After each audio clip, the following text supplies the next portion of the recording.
제2차 세계대전을 승리로 이끈 이것은 플레밍은 페니실린이란 항생제를 만들어냄으로써 인류를 감염병의 위험에서 구하고 의학을 획기적으로 발전시킨 학자입니다. 플레밍은 영국의 세균학자로서 푸른 곰팡이로부터 추출한 원료를 활용하여 페니실린이라는 항생제를 개발한 사람입니다. 페니실린은 우연과 행운이 겹치면서 지구상의 모습을 드러낸 경우입니다. 플레밍은 영국 런던의 한 병원에서 감염 물질인 포도상구균을 배양하는 작업을 하던 중 포도상구균을 푸른 곰팡이균에 오염시키는 작은 실수를 범합니다. 포도상구균은 포도알 모양의 작고 둥근 알갱이들이 마치 포도알처럼 불규칙적으로 붙어있는 감염력이 강한 세균을 일컫습니다. 이 모습을 본 플레밍은 쓴 웃음을 지으면서 곰팡이가 핀 포도상구균이 담긴 접시를 폐기할까 생각하다가 다시 접시를 유심히 들여다보았습니다. 그런데 푸른 곰팡이가 피어있는 부분만 포도상구균이 죽어있는 것을 보고는 그의 머릿속을 스치는 것이 있었습니다. 당시까지만 하더라도 치명적인 포도상구균을 죽일 수 있는 약제가 없었기에 푸른 곰팡이를 질병치료에 활용할 수 있겠다는 아이디어가 떠올랐기 때문입니다.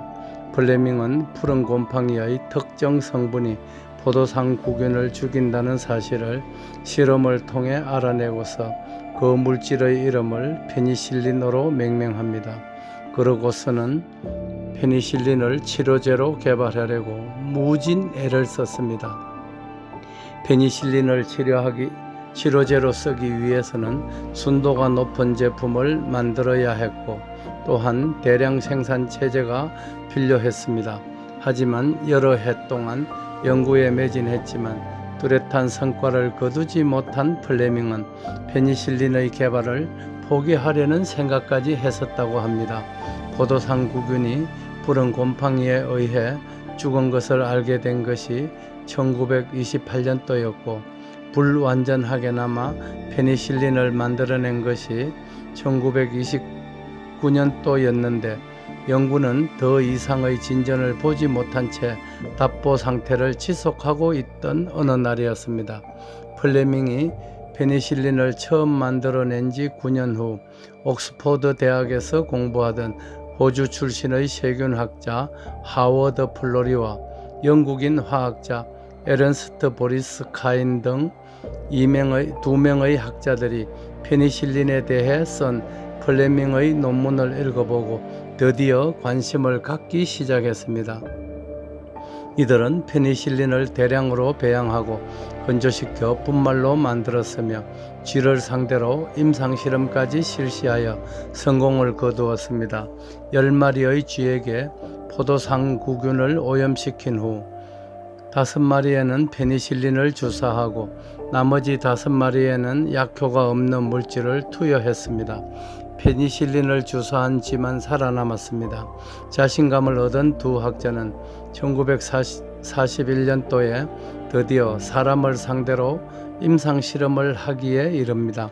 포도상구균에 감염된 실제 환자에게 페니실린을 투여시킨 결과는 대성공이었습니다. 항생제인 페니실린이 세상에 탄생한 순간이었습니다. 플레밍은 페니실린을 개발한 공로를 인정받아 1944년도에 노벨 생리의학상을 수여받았고 하워드 플로리와 영국인 화학자 에른스트 보리스 카인 등 2명은 페니실린을 대량 생산하여 인류를 위해 공헌한 점을 인정받아 1945년도에 역시 노벨 생리의학상을 공동으로 수상하기에 이릅니다. 그러니까 단 몇 페이지에 축약시켰었지만 그 시절에 페니실린을 연구했던 학자들의 수고가 얼마나 컸을지를 생각하면 고개가 절로 숙여집니다. 그런 연유로 영국의 전 수상이었던 처칠은 제2차 세계대전을 승리로 이끈 최고 수우는 페니실린이라고 했답니다. 해죽순에 함유된 폴리페놀이 인체 내에서 항염작용을 하는 것은 페니실린이 바이러스를 물리치는 이론과는 차이가 있습니다. 페니실린은 바이러스를 직접 박멸시키는, 즉 전투로 본다면 백병전의 행태로 적을 물리치지만, 폴리페놀이 바이러스를 죽이는 방법은 후방에서 보급 물자를 원천적으로 차단시킴으로써 적을 질식시켜 단번에 몰살시키는 방법을 쓴다고 생각하면 편할 듯 싶습니다. 폴리페놀은 염증의 원인이 되는 활성산소를 원천적으로 제거하기 때문에 염증을 일으키는 바이러스가 숨을 쉬지 못하게 되면서 순식간에 질식사를 시키는 구조입니다. 이런 이유로 해죽순을 드신 분들께서 오랫동안 알아오던 고지혈증이나 잇몸질환, 햇바늘, 위염, 식도염, 탈모, 불면증, 무좀, 습진 등에 이르기까지 그 원인이 활성산소로 인한 염증성일 경우 섭취와 거의 동시에 즉각적인 효과를 나타내는 것입니다. 근래 바이러스들이 강력한 소염제를 사용해도 듣지 않는다고 합니다. 사람들이 소염제를 오남용함으로써 고단히 처방해도 바이러스가 죽지 않고 인간을 다시 위협하고 있다는 뉴스가 최근 자주 보도되면서 불안감을 증폭시키고 있습니다. 이런 와중에 해죽순이라는 걸출한 소재가 등장한 것입니다. 해죽순은 2010년도에 황금손이 미얀마의 북서부 해안 정글 지역을 여행하던 중 지역의 원주민들이 잇몸 치료 등에 사용하는 것에서 영감을 얻어 찾아낸 것이었고, 이름 또한 황금손이命名했습니다. 아마도 해죽순의 등장을 미리 예견하고 있기라도 한 듯 페니실린은 이제 한계를 드러내고 있습니다. 폴리페놀의 항염작용은 페니실린의 작용 원리와는 다릅니다. 어떠한 슈퍼박테리아라 할지라도 활성산소가 없이는 잠시도 살 수 없는 까닭에 해죽순의 폴리페놀이 새로운 항염제로 등장하면서 세상의 의료체계를 완전히 바꾸어 놓을 것이라는 확신을 갖게 합니다. 여러분께서는 수렴제라는 약간은 낯선 단어를 이해하실 필요가 있습니다. 수렴제란 상처 부위의 혈관을 수축시키고 체액의 분비를 억제시켜 건조시킴으로써 자연스럽게 상처가 낫도록 유도하는 물질입니다. 탄닌 같은 폴리페놀 성분이 수렴제에 해당됩니다. 해죽순을 섭취하면 눈으로 확인이 가능한 대상포진이나 섭진, 아토피 같은 난치성 질환들의 상처 부위가 금방 꾸들꾸들해지는 것을 확인할 수 있습니다.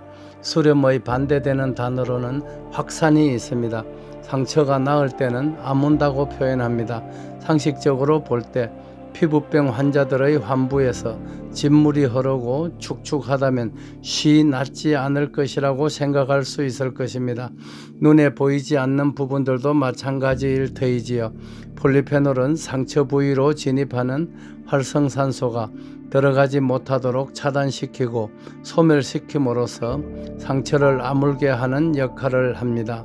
해죽순에는 활성산소를 소멸시키는 폴리페놀이 지구상의 식물체 중에서 가장 많이 함유되어 있습니다.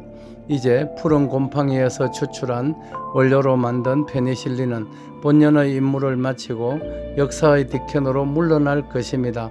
해죽순에서 추출한 폴리페놀의 시대가 도래한 까닭입니다. 부작용 없이 바이러스를 질식시켜 죽여버리는 폴리페놀이 인류를 살릴 마지막 구원투수로 등장하고 있습니다.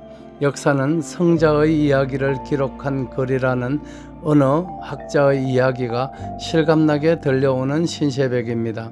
폴리페놀이 이겼습니다. 지구상에서 폴리페놀을 가장 많이 함유한 식물인 해죽순이 인류를 구할 것입니다. 역사는 이런 사실을 확실히 기록할 것으로 믿습니다. 꿈은 꾸는 사람만 이룰 수 있다는 진리를 믿습니다. 출산강국, 위대한 대한민국의 재건은 우리 모두의 공통된 꿈입니다. 감사합니다. 달대열의 세상만사. 구독과 좋아요를 눌러주시면 황금소는 큰 힘을 얻습니다.